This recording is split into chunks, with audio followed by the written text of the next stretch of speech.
Alright, got this dripping faucet. Essentially it's a bad stem, so we're going to replace the stem.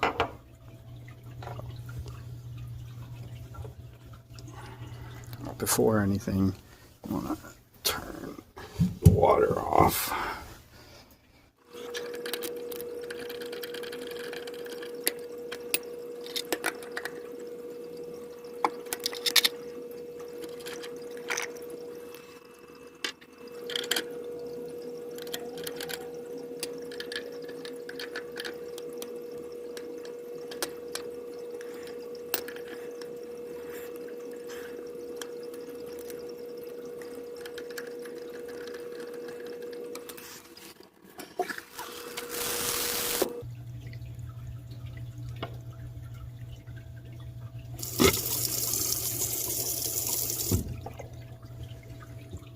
Alright, now all I gotta do is just tighten up these joints and everything.